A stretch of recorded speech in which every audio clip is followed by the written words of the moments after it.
আল্লাহর কথার কোনো গোয়া মাথা আমি কিছুই পাই না।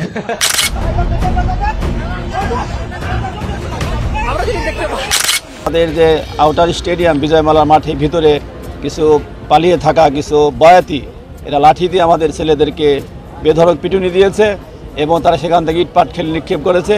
আমাদের কয়েকজন আহত হয়েছে, একজন হাসপাতালে ভর্তি আছে। প্রিয় দর্শক, জামাত ইসলামের নেতাকর্মীরা বাউল শিল্পীদেরকে ইচ্ছে মতো ধোলাই করেছে, তাদেরকে পাল্টা দেওয়ার মাধ্যমে পানিতে চুবিয়েছে। সঠিক বিষয়টি শেষ পর্যন্ত না দেখলে আপনি কিছুই বুঝতে পারবেন না। প্রথমে দেখে আসুন সেই পাল্টা দেওয়ার ভিডিওটি, যে ভিডিওতে পানিতে চুবিয়ে বাউল শিল্পীদেরকে ইচ্ছে মতো ধোলাই করেছে। দেখুন সেই ভিডিওটি স্ক্রিনে। প্রিয় দর্শক, একজন বাউল সমর্থক দেখতে পাচ্ছেন পানিতে সাঁতার দিয়েছে। দেখুন দেখুন দেখুন, এখানে আলেম ওলামা তাওহীদি জনতার ব্যানারে যারা এসেছিল তারা কিন্তু ধাওয়া করেছে, তারা পানিতে চলে গেছে। একজন এই পাশে আছে, একজন পাশে আছে, একজন সাঁতরে ওপার যাচ্ছে। পুলিশ পরিস্থিতি নিয়ন্ত্রণ করার চেষ্টা করছে, সাঁতরে উপার যাওয়ার চেষ্টা করছে বাউল সমর্থক।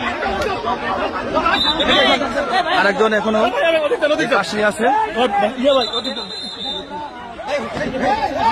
সে কিন্তু নড়ছে না, সেখানেই দাঁড়িয়ে আছে। তার উপরে ধুলা সহ ময়লা ছুড়ে ফেলা হচ্ছে।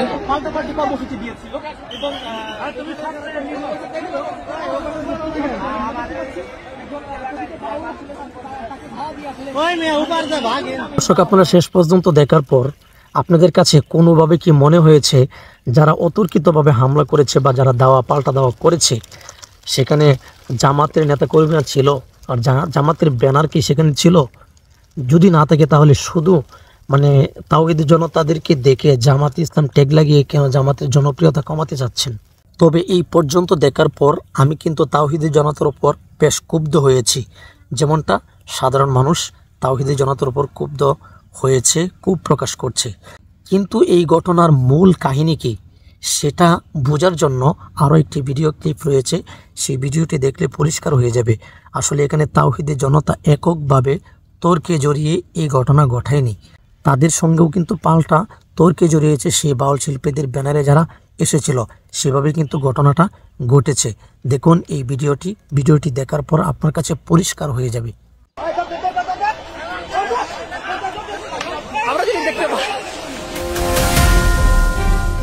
মানিকগঞ্জে তৌহিদি জনতার সঙ্গে বাউল সম্প্রদায়ের সমর্থকদের সংঘর্ষে ৩ জন আহত হয়েছেন।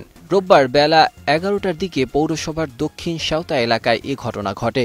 আহত ৩ জন হলেন বাউল শিল্পী আলিম, আরিফুল এবং জহিরুল, যাদের স্থানীয়রা উদ্ধার করে মানিকগঞ্জ জেলা সদর হাসপাতালে ভর্তি করেছেন। পুলিশ ও স্থানীয় সূত্রে জানা যায়, সঙ্গীত পরিবেশনের সময় ধর্ম অবমাননা ও কটূক্তির অভিযোগে বাউল শিল্পী আবুল সরকারকে গ্রেফতার করা হয়েছে। আল্লাহর কথার কোনো গোয়া মাথা আমি কিছুই পাই না। মাথা কোনটা গোয়া কোনটা এটা আমি পাই না।